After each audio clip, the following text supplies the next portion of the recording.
Dabar tuojau pat aš paaiškinsiu, kas yra mokinystė ir kodėl mums reikia apie ją kalbėti. Ar žinot, kodėl branduolinė energija yra tokia galinga? Kodėl branduolinės elektrinės iš tokio mažo kuro kiekio pagamina tiek daug energijos, arba kodėl branduolinės bombos yra tokios galingos? Nes jos veikia kitų principų.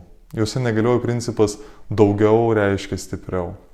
Priešingai, mažas kiekis urano yra prisodrinamas, kad dauguma jo atomų taptų truputį didesni, truputį labiau pasirengę atiduoti energiją, gautų porą daugiau neutronų.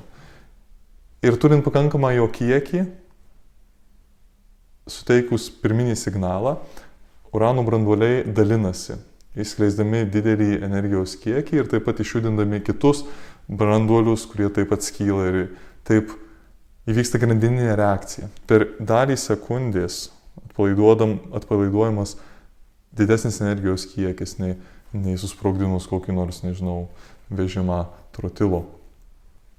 Mums reikia iš to mokytis, nes mes patiriam, kad neturim tiek daug jėgų arba tiek daug energijos, kad šiandienos pasaulį pakeistumėm arba paliestumėm. Daugiau nebūtinai reiškia stipriau, priešingai. Atsimenat Emauso mokinius, 2 mokinius, kurie po Jėzaus mirties ir prisikėlimo, bet nežinodami apie prisikėlimą, ėjo iš Jeruzalės kažkur kitur. Vienas kitą kažkaip guosdami, dalindamiesi savo vargus, stiprindami. Jie buvo tikintys, bet jų kelionėje nebuvo Jėzaus. Jie kalbėjosi apie tikėjimą, bet nepastiprino vienas kito tame. Ir kaip pasikeitė jų būklė, kai šalia jų atsirado jisai, kai jis jiems padėjo suprasti, kai su jais keliavo, kai su jais laužė duoną. Jie grįžo į Jeruzalę vėl gyvi mokiniai, daug stipresni, daug labiau pasirengę, tiksliau pagaliau pasirengę būti tikrai Jėzaus mokiniais. Tai ir yra mokinystė. Mokinystė yra kaip urano brandinimas arba kaip tų mokinių transformacija kelyje. Mokinystė yra ėjimas keliu paskui Kristų, mokantis iš jo, bet taip pat tuo pačiu metu matant kitą mokinį, kuris seka tuo pačiu Kristum. Ir gebėjimas padėti jam šitam mokinystės darbe. Ne kaip kokiam nors darželio auklėtojui arba kokiam nors dėstytojui, bet kaip kartu Kristų sekančiam mokiniui. Mokinys padeda mokiniui. Idėja tokia. Ir mokinys mokosi iš mokinio, visada atsimindamas, kad yra tik vienas mokytojas. Mums reikia šito sodrinimo, mums reikia šito brandinimo. Kaip suprantat, mokinystė nėra nauja veikla.